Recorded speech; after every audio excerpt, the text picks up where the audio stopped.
Hey, my friends, welcome to the Marketing Wizards Inner Circle. What you're about to watch is the recording of a live Q&A that I did inside my private Facebook group, the Marketing Wizards Inner Circle, and I think you're going to love it. We're going to dive into email marketing best practices for 2023. We're going to dive into how to be really productive as an entrepreneur and get the things done that you want to get done. And we're going to talk about how powerful great culture inside your business can be. So enjoy this live Q&A session.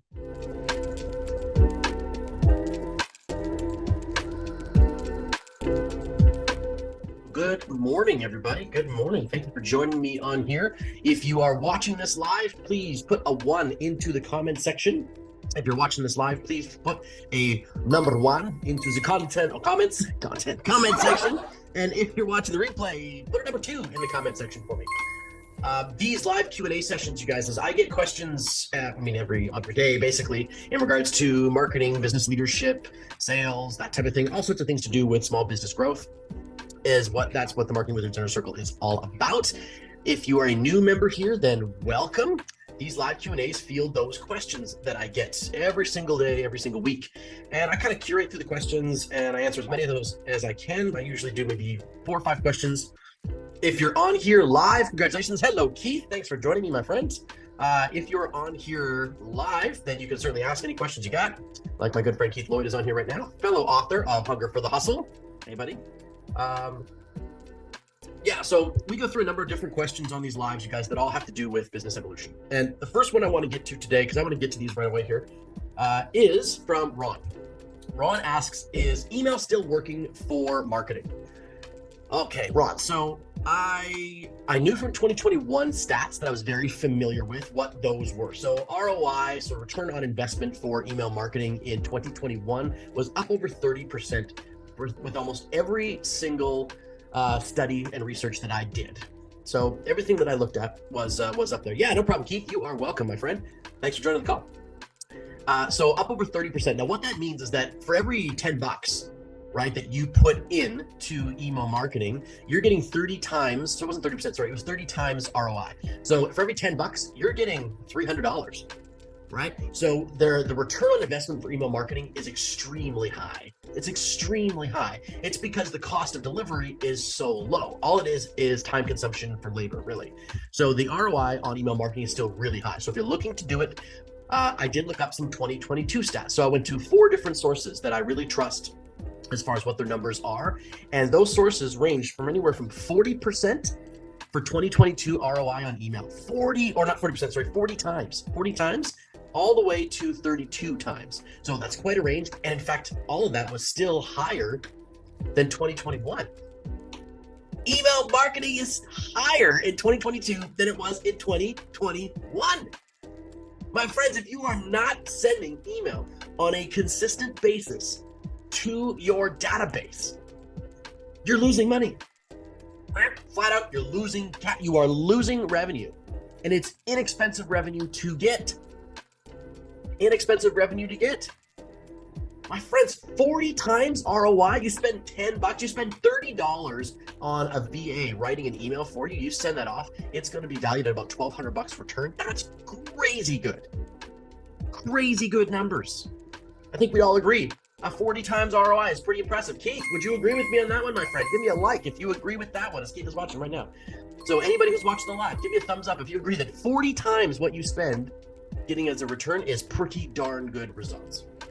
Because I'll tell you right now, it has produced dividends in my company for sure.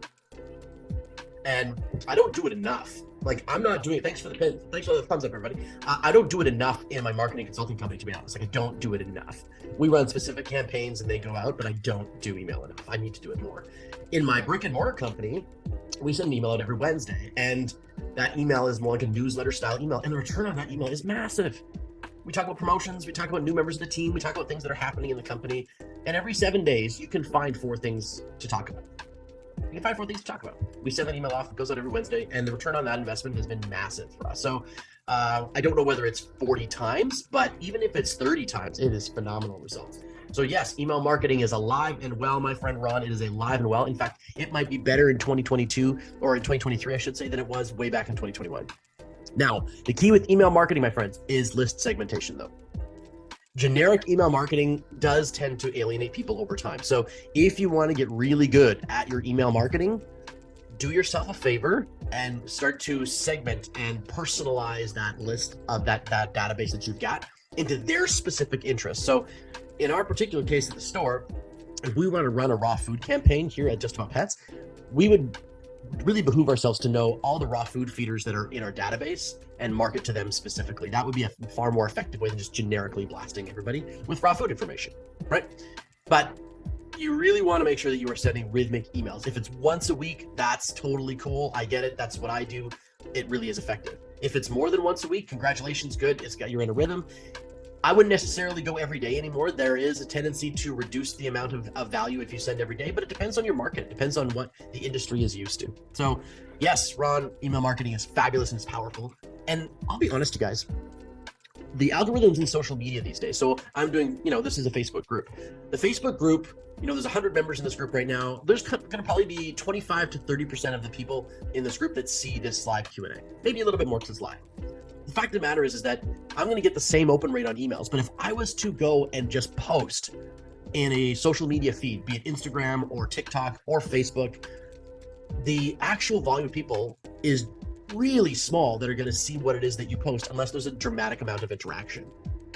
So email marketing is a great way to get a consistent amount of engagement, or at least eyeballs on your marketing, while social media is way more up to the algorithm and whether or not it finds you and whether or not it decides to promote you. So there is a risk there.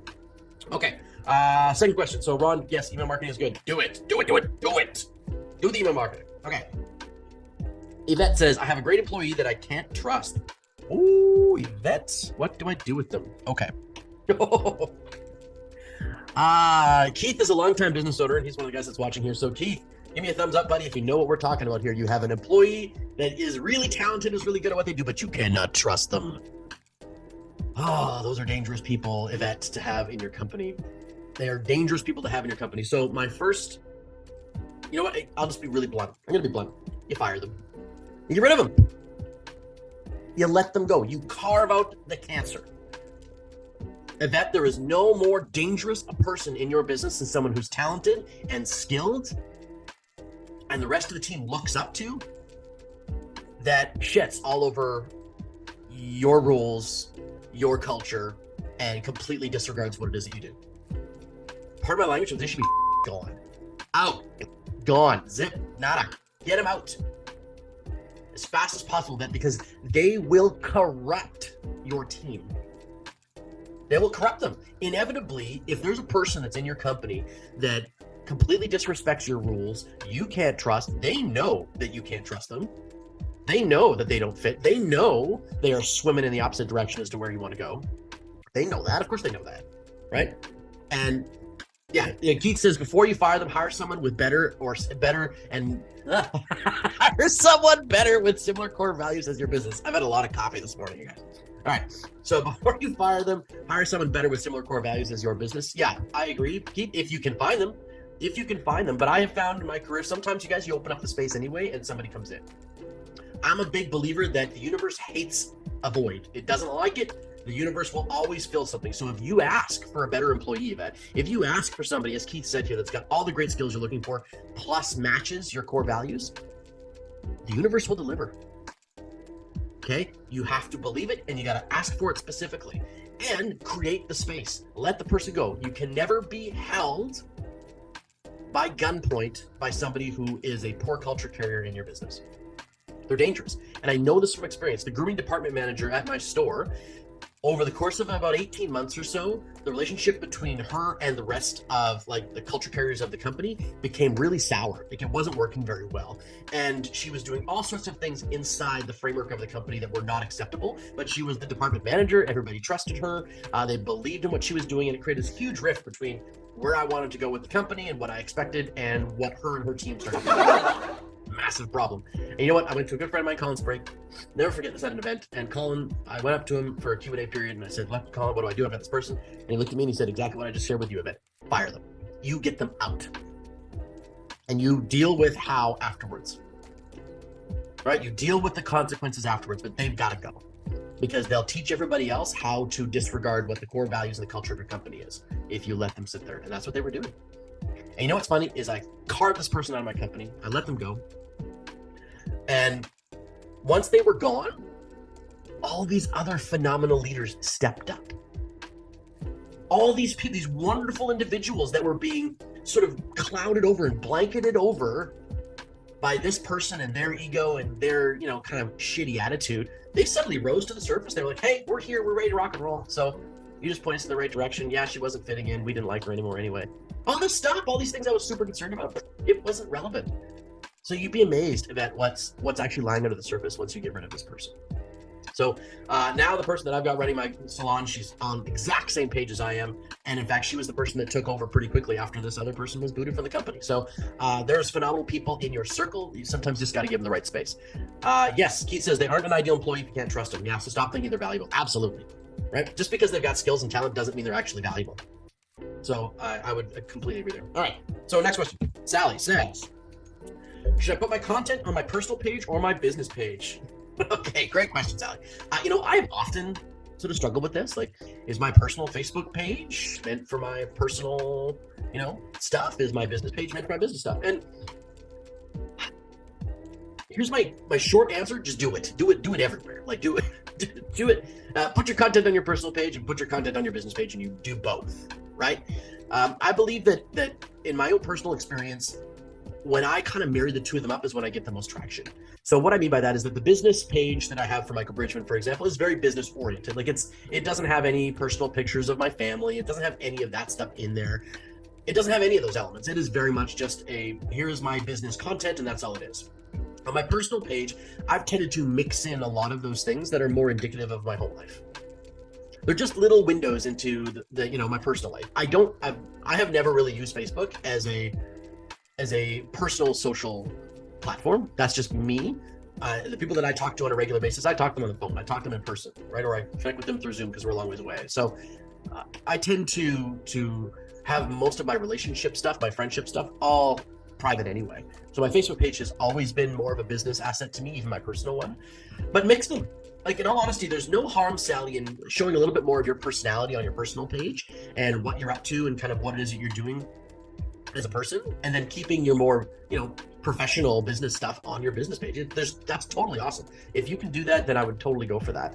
And just parallel them up. You never know. You're going to attract some different people that way. The other caveat to that too is, I imagine that you're like me and that you would like to go from idea of product to sale as fast as possible. Like, you want traction, you want speed, right? Speed plus weight is momentum, and you want some momentum here. So build something amazing that's valuable, it's powerful, it's got some weight and substance to it, and then move with alacrity and speed towards where you want to go. Momentum. With that in mind, where are you getting the most traction, Sally, for your business? Or the most attention? Is it on your personal page? If that's where it is, then lean into that first. If it's on your business page, then lean into that first. So that would be my recommendation to you. Okay. Any questions from our audience here? I've got a few people watching here this morning. Any questions from the audience at all? Please fire in. You can put them in the chat box. That would be great. That would be great. Okay. And so Andy says, how do you have so much energy and get re-energized? Is it about setting goals that inspire you? Okay. Andy, my nose itches right here. Great question, my friend. How do I get so much energy? Well, clearly there's caffeine involved. That's part of the process. I know when my peak productivity period is, Andy. Like, I know quite intimately what my personal sort of circadian rhythm is, and I'm a 5 a.m. riser. So at 10 a.m., I'm in kind of my peak productivity mode. I've been up for 5 hours. My body's ready to go. I've primed my mind. Everything is ready to rock and roll, and I feel energized and on purpose. So a part of me being energetic, and when I'm chatting with people, I have a lot of energy, is just quite simply that. Like, I schedule as many things as I possibly can within my power wheelhouse of about 5 hours of peak productivity and energy time, which is normally ranging from 3 hours after you wake up to the 8 hours after you wake up sort of period of time. That's most human beings' circadian rhythm. So for me, that's 8 a.m. straight through to about 1 o'clock, 2 o'clock in the afternoon. That's my best working time. Part of that's out of habit. Part of that's just the way my body likes to work. And those two things are synchronistic. The other thing I truly believe, Andy, my friend, is that the person with the most energy normally has the most conviction. And if you have the most conviction, then chances are you're going to get what you want in any situation. You're going to be the leader, the one that's setting the bar. And a lot of that has to do with energy, and not scattered energy, right? Sometimes we can get manic. That's not what we're after. I'm talking about focused energy. Laser focused, white hot, specific energy towards the goal. So sometimes, I know you, Andy, and I have had conversations before, and he has mentioned this to me. Sometimes, Andy, I am cranking up my energy so that when I'm coaching and guiding you, my friend, we are getting on target. And I'm encouraging you to push past those barriers, and you can borrow my energy and my belief and my conviction in order to do that. But I got to crank up the energy level to get there. I hope that makes sense. Now, the goals part, well, part of this is about celebration, right, guys? Anybody who's watching this right now, part of this is about celebration, right? You have to reward yourself for the achievement of things, and that reward tends to energize us and push us forward, right? So when I accomplish something awesome, then I reward myself, and quite often that reward is just a thought. It's just a thought. It's just me giving myself a pat on the back internally. You're just going, nice work, good job, next. Right? It's those internal moments, and that's just a habit. Anybody watching, and Andy watching, that's just a habit, you guys. It's just a habit that I have formed over years of understanding how I like to work and how my internal system works, that I need encouragement. And I don't want to rely on anybody else for that. I mean, there are times when I feel fearful and I'm unsure, and I'm not exactly knowing where I want to plant my foot and what direction to take. And so I ask for guidance from the mentors and people that I trust, for sure. Everybody should do that. But on an everyday basis, if we're constantly looking for validation from somewhere else, we're just wasting time. Like, we're just getting stuck in navel gazing. We're just trapped in our own mental prison of what's going on. And for me to break out of that, I had to get better at going, okay, I've done the live Q&A. I did a good job, right? People got some value. That's good job. Nice work. Okay, so what's next today? What's next on my list? And self-rewarding myself that way, building a habit. And that energy, or that balance, creates energy for me. It creates this driving element. Oh, thanks, Paula. Glad you're on here. Welcome. That energy is important to me. Like, it's this steady rhythm of, okay, you did a good job. Nice work. And that might seem, for some people, you guys, they're going to watch this and they're going to say, oh gosh, who needs that? That's not me. I don't need that. I don't need anybody to tell me I'm great. But you're telling yourself that you're great. Why are you waiting for somebody else? See, you got to control your own destiny, my friends. And so, Andy, if you're waiting for something else to inspire you and give you the energy you're looking for, like some big lofty goal or anything like that, when you're climbing a great mountain, my friend, there are times when it's going to feel daunting, and you need to have a great habit, a great tool set to pat yourself on the back, re-energize yourself, and okay, no. Next steps, right? And so for me, that's celebrating some of the small victories every single day so that I don't lose momentum and energy for myself. And that's how I do that. And I wanted to address one last thing before I wrap up the Q&A call today. And if anybody who's watching the live, thank you for joining me here. If you got any questions about marketing, sales, leadership, business evolution, that type of thing, please put them in the chat box. I will get to them. But I wanted to address something because it's ironic because it's St. Patrick's Day. But I had a person the other day who was looking at becoming a client, and when they heard my story about my mom starting this great company, and then me coming in and helping grow that company to where it is today, they kind of heard this story. They said, "Wow, you know what? You were really lucky that opportunity was there." And it just being St. Patty's Day, I started to think about this morning. I was like, lucky. Now we had this chat on Wednesday of this week, and I thought, lucky. That's a weird word to use. And you know what, frankly, their perspective really pissed me off. I'm still a little upset about it, so I'm gonna let it go. But I'm like, lucky? Lucky. You think that 15 years of hard-ass work is luck? No, my friend. This is not luck. I am a huge believer in the saying that luck is when opportunity meets preparation. Bang. That's luck, sure. When opportunity meets preparation, the two things have to come together. You have to be prepared and the opportunity has to show itself. This is absolute garbage. I was not lucky, my friend. There was no luck involved. This was me being prepared and me seizing the opportunity and running with this. Both Keith and Paul that are on here with me right now, they have built companies.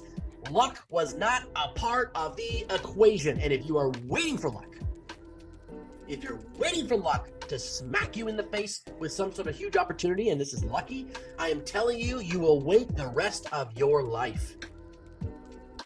Because luck has nothing to do with this. I mean, it's just, you have to be prepared to commit to the end goal. That's what it takes. Perseverance, commitment, raising your standards, and going, this is what I will now tolerate. No longer this, and then this, and then this. Like, that's what it takes to become great. That's what it takes to succeed. It's not luck. And personally, I'm obviously still a little emotional about this, and that's not entirely fair to this person. But the sheer fact of the matter is that if you're waiting for a lucky opportunity, you could be waiting on the sidelines forever. And one of the great images I've always loved is that how long are you going to wait on the sidelines until the jersey that you're wearing is now someone else's? There are far too many fans of entrepreneurship out there and not enough people actually making a difference. Okay? There are far too many fans of being a business owner. In other words, they're watching from the sidelines going, oh, this is amazing, I'm participating, and I'm waiting for a lucky opportunity to come my way. Shit, go out and make it. Go get it. Go grab it. Instead of waiting for the damn ship to come in, get in the water and paddle, my friend. That's the way you achieve, that's the way you earn it. That's the way you earn it. The universe says, I will give you what you want, but you got to swim out to get it. You say, yeah, I don't like the water. You don't like the water? You don't like the water? Get your ass in there and swim. As Glenn says, make it happen. My gosh. So anyway, talking to this guy, and he told me that he was really lucky that I had this opportunity. It obviously irked me, and I'm sharing this with you in this group because I don't want you to be waiting around for a lucky chance, regardless of whether it's St. Patty's Day, okay? And the luck of the Irish to you. But I don't want you to be waiting for that. You are a phenomenal person. You have incredible dreams. You've got aspirations to shift and change things for your family, for your community, for the country you live in, for the world you live in. You got to go out and do it.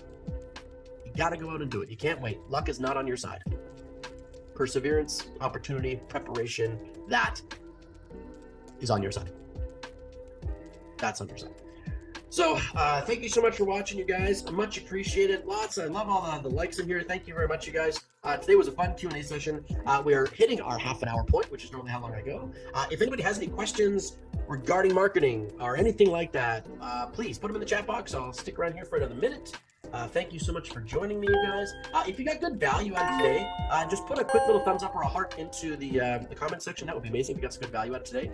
I had a soapbox moment there at the end. But for those who know me well, they know that those soapbox moments do come along. Thank you, Bob. Thank you. So if you have your own questions and you'd love an expert to dive into those things, if you want me to dive into those things for you on our next live Q&A, which is next Friday, please leave a question in the comment section. I always get to those. You can send us an email with your question to michaelb@thankyoumediagroup.com. I'll actually put that in the comments here because I do get questions all the time via email.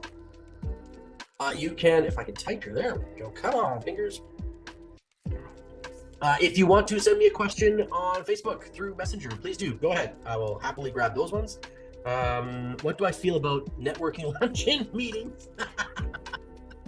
Oh, Glenn, they're useless. Completely useless. Glenn and I are friends, for those who are watching this, and we go to a networking meeting every Tuesday for lunch. So you're a funny dude, Glenn.